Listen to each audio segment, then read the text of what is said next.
So okay, class 12 inverse trigonometric function का question number 13 है exercise 2.2 का।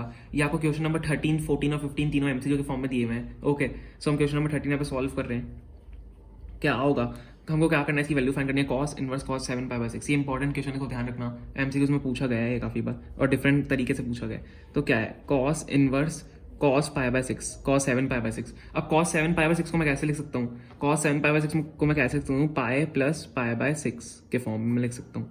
क्यों, तो क्योंकि 6 पाई जा 6 पाई हो जाएगा प्लस पाई 7 पाई बाय 6। अब यहाँ पे ध्यान से देखना, जो अंदर गड़बड़ी होगी उसको देखना। ठीक है, cos pi plus pi by 6। अगर आपने क्वाड्रेंट आपका देखा है, ओके, अगर आपने अपना क्वाड्रेंट देखा है तो क्वाड्रेंट में नेगेटिव और पॉजिटिव वैल्यूज का बहुत ही महत्व है इस चैप्टर में। तो क्या होगा, देखो ये आपका फर्स्ट क्वाड्रेंट है, ये आपका सेकंड क्वाड्रेंट है, ये आपका थर्ड क्वाड्रेंट है और ये आपका फोर्थ क्वाड्रेंट है। ओके, सॉरी स्टैंड पे लग गई। ओके, सो क्या होगा, देखो पाए क्या होता है, यहाँ पे पाए 180 होता है, जो कि यहाँ पे पाए की वैल्यू होती है। ठीक है, ये पाए बाय 2 होगा आपका 90 डिग्री। तो जब पाए, अब देखो पाए प्लस पाए बाय 6 है, यहाँ से अगर मैं कुछ ऐड करूँगा तो क्या होगा, ये तो थर्ड क्वाड्रेंट आ रहा है, लेकिन अगर आपको पता है कि कॉस और सेक की जो वैल्यू होती है वो फोर्थ क्वाड्रेंट में पॉजिटिव होती है, तो यहाँ पे तो टैन और कॉट की वैल्यू पॉजिटिव होती है। सो ये यहाँ पे जो कॉस की वैल्यू होगी, थर्ड क्वाड्रेंट में जो कॉस की वैल्यू होगी कि पाए प्लस पाए बाय 6 हो रहा है, वो नेगेटिव वैल्यू होगी, यहाँ पे कॉस की वैल्यू नेगेटिव होगी। ठीक है, तो हम क्या करेंगे, अंदर क्या बचेगा, माइनस कॉस पाए बाय 6। अब cos inverse into negative of x, इसको एक्स मान लो। ठीक है, cos inverse into negative of x एक आइडेंटिटी आपने पढ़ी होगी, प्रॉपर्टी होती है ये।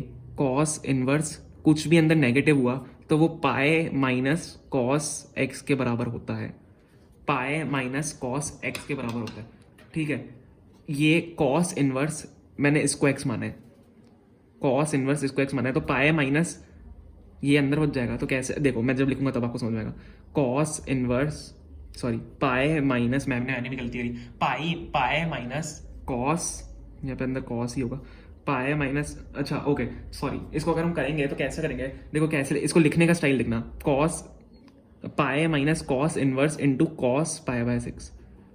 कैसे हुआ, माइनस जो है वो इस आइडेंटिटी में कन्वर्ट हो गया, पाया माइनस कॉस पाया बाय 6। एक्स तो हमने ये माना था ना, एक्स को इसलिए मैंने यहाँ अंदर रख दिया। ठीक है, एक्स मैंने ये माना था इसलिए मैंने एक्स को यहाँ अंदर रख दिया, ये कॉस इनवर्स होगा, सॉरी ये कॉस इनवर्स होगा। ठीक है, कॉस इनवर्स एक्स के बराबर होगा, अंदर आइडेंटिटी मैंने गलत लिखी थी, cos inverse x is equal to pi minus cos inverse of positive x. तो यहाँ पे क्या बचा, pi minus cos inverse into x, देखो सेम आ रहा है। ओके, सो क्या होगा, यहाँ से आपका कॉस से कॉस कट जाएगा, कॉस इनवर्स से कॉस कट जाएगा, तो पाए माइनस पाए बाय 6 आपका बच जाएगा, which is equal to 5 pi by 6। तो आपका जो ऑप्शन नंबर बी है, ऑप्शन नंबर बी इस एमसीक्यू का जो है आपका वो पॉजिटिव हो, मतलब सॉरी करेक्ट आंसर हो जाता है। देखो अब आपको मैंने क्वेश्चन नंबर 13 कर लिया, क्वेश्चन नंबर 14 एंड 15 आप हमें सॉल्व करके प्लीज कमेंट सेक्शन में बताइए कि दोनों एमसीक्यू फॉर्म में है और दोनों ही काफी ज्यादा इंपॉर्टेंट क्वेश्चन है। तो यहाँ पे जो हमारा वीडियो खत्म होता है, आपका यही आंसर है। Thank you so much for watching, bye bye.